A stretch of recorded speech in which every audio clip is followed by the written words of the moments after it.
Ay, ang layo pala ni Atay. Kaya ngayon ko lang nalaman na sa'yo ko pala naman ang pagiging galante sa pagkain. At nag-conclude na nga ang aming araw sa pagkain ng pizza.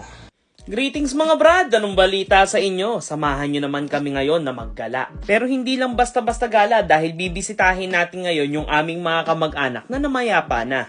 Lalo na bilang isang OFW, bibihira tayo nakakauwi pag All Saints Day. Madalas kasi Christmas season or summertime ang uwi natin. O realistically kapag mura yung pamasahe, di ba?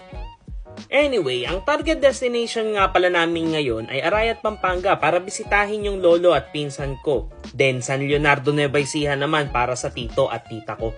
Para maisagawa namin ang aming pakay, gagamitin namin ngayon tong kotse ng tatay ko na Toyota Veloz. 2023 model to kaya excited na excited ang inyong lingkod na dalhin to sa long drive. Unang-una, automatic na at punong-puno pa ng features. Mahal na mahal ng tatay ko yan, kaya naman kinukumutan niya pa sa gabi para hindi nga naman lamigin. By the way, Vel nga pala tawag namin sa kanya. Abay syempre, dapat i-check muna natin yung sasakyan bago natin yan sabak sa long drive. Unang-una, syempre, peace of mind mo na rin yun bilang isang driver. Pangalawa, makakatulong ka doon sa paghaba ng buhay ng sasakyan para mas matagal mo pang magamit. At ito na nga po ang makapigil hininga na paglabas ni Bel ng garahe. Hindi ko ba naman kasi alam kung bakit ganito ko ginawa to. Diyos ko po, kabuhok na lang. Pag nagasgasan ko to, sermon de bomba ako sa tatay ko sigurado. Bayad pa sa paggawa. But dahil tayo nga ay magaling sa siksikan, ayan, nailabas natin siya ng matiwasay. Ewan ko kung kamusta na yung asawa kong tagatingin. Hay nako, di syempre umatake na naman ang nervyosa self ko. Pero buti na lang, kumasya. Anyways, duty ko nga pala na isarado, i-lock, and i-make sure na secured na yung gate bago kami umalis. And all set na, kaya tara na't gumala. Kain naman nga lang dito sa sasakyan na to 7-seater. First time namin na magkaroon ng sasakyan na higit pa sa 5 upuan. Kaya ayan naman, kitang-kita nyo, sinusulit talaga. Bilang isang driver, syempre ako may pinaka-komportabling upuan sa lahat. Pero ako rin yung may hawak ng manubela, syempre. At ayan na nga, sinimulan na natin ang biyahe dito sa NLEX. Ito yung nakakamiss sa pagmamaneho dito sa Pilipinas eh. Yung bang tinatawag natin na bayan-bayan. Sa UK kasi mabilis ang biyahe kasi puro motorway o puro expressway kung tawagin dito sa atin yung mga dadaanan mo. Well, dito sa Pilipinas, mas interesting ang biyahe kasi iba-iba yung speed or pace ng takbo mo. Hindi constant na 100 km per hour for 2 to 3 hours. Plus, madami kang hihintoan po pwede mong kainan kahit karinderya man yan o sari-sari store.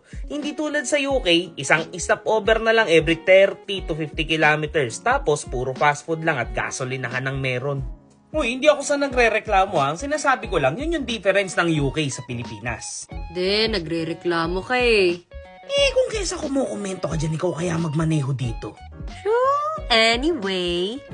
At kami po, ano ba naman yun dyan ng tatay ko? Kami nga po ay nakarating na sa aming unang destinasyon.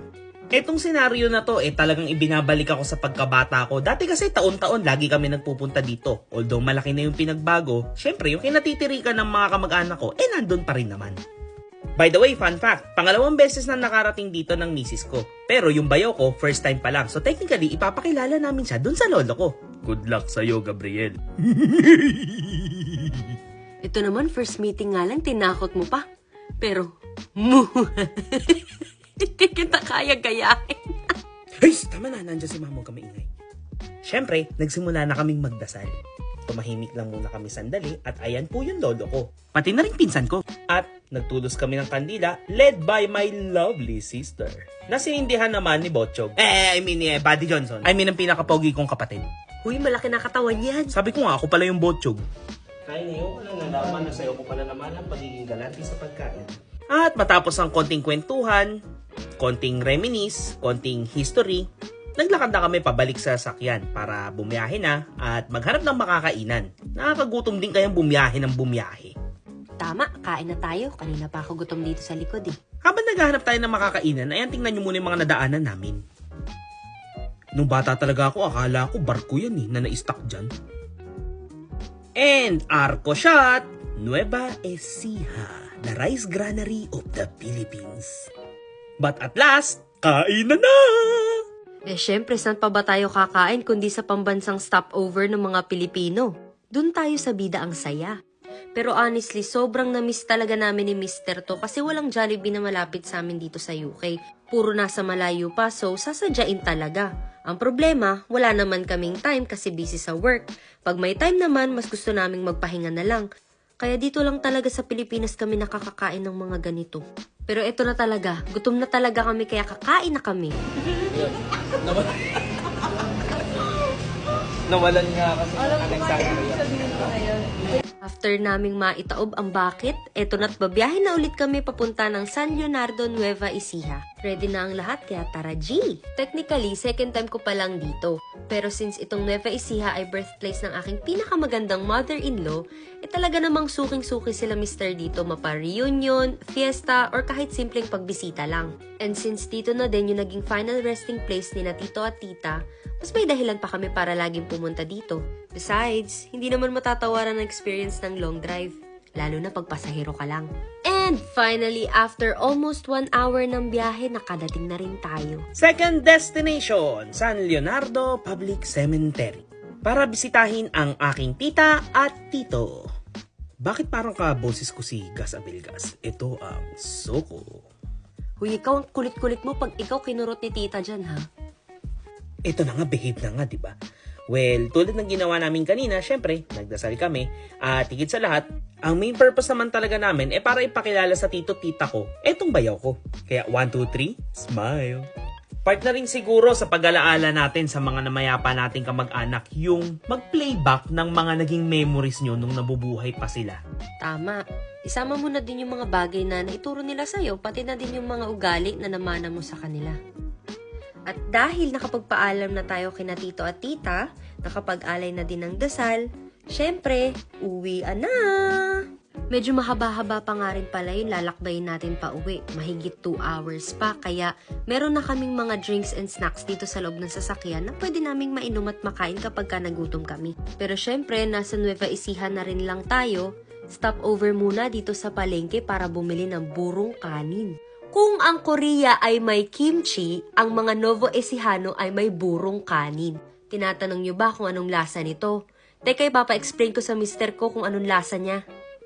Masarap! Lalo kapag ka nakaterno sa inihaw na tilapia tsaka sa mainit na kanin. Samahan mo na rin ng nilaga okra tsaka talong. Tsaka isang bote ng malamig na apsi. Yung may yelo. Now you know. Anyways, nasa biyahe na kami pauwi ng Bulacan. Eto nga't napadaan na rin tayo dito sa Gapan. Pero di pa kami nakakalayo, lakda ng mga kasama natin. Sleep well, Kuya Gab. And we will see you again soon, Nueva Ecija. And back to me. Tulad nga ng nasabi ko kanina, kinagandahan sa pagmamaneho dito sa Pilipinas yung mga bayan-bayan. So, ayan nga.